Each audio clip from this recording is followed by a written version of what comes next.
Сәлем команда. Қазір мен сендерге жаңа адамды қалай тіркеу керек екендігін көрсетейін. Өзіңіздің жеке кабинетіңізге кіресіз. Профильда зарегистрировать нового консультанта немесе мой бизнес деген разделға кіріп, мой бизнес, рекрутирование, зарегистрировать нового консультанта дегенге кіресіздер. Мұндай анкета сияқты сізде шығады, соны толтыру керек. Жаңағы тіркелетін адамның данныйларын жазасыздар. Мына жерге email жазасыз, пароль жазасыз, фамилия, имя, отчество, удостоверениясының номерін, дата рождения осы жерден таңдайсыздар. Мысалы, 2 февраля деп таңдайық, осы жерде таңдайсыз. Номер мобильного телефона дегенге +7-ден бастайсыз. Адресті да осы жерден таңдайсыз. Облыстар шығады. Егер Астана немесе Алматы қаласында тұрса, онда облыстың орнына сразу Алматы немесе Астана дегенді таңдайсыз.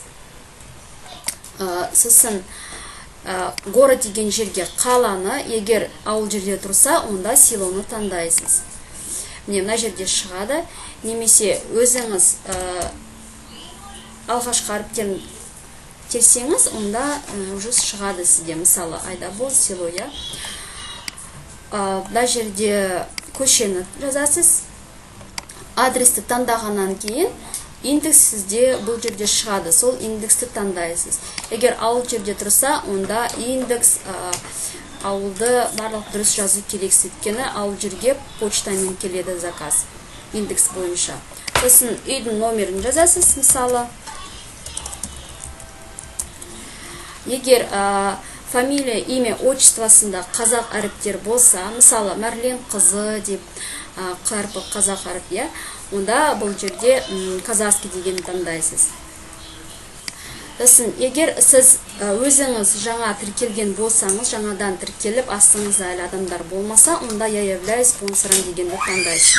Егер сіздің астыңызда уже тіркелген адамдар болса, онда консультант из моей структуры является спонсором деген таңдайсыз.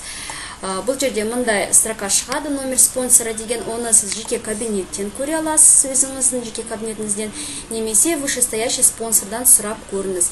Соңғы консультанттың номері қандай деп. Соның номерін осы жерге жазасыз. Міне соңғы адам шығады, Анель Хамидқыз. Яғни Анель жаңа веткада ең соңғы адам болып есептеледі. Анель спонсор болады да, сіз приглашающий спонсор боласыз. Өйткені бұл адамды сіз шақырып отырсыз, сіз тіркеп отырсыз, приглашающий спонсор боласыз. Я принимаю условия соглашения, я согласен дегенге галочкаларды қоямыз да, бәрі дұрыс болса, тексеріп шығып, зарегистрировать дегенге басасыз. Басқаннан кейін сізде шығады, вы зарегистрированы. Мына жерде сол тіркелген адамның консультант номері шығады, соны жазып аласыз. И сол кісінің жеке кабинетіне кіріп, немесе ол кісі өзі кіріп, кабинетті активировать етеді.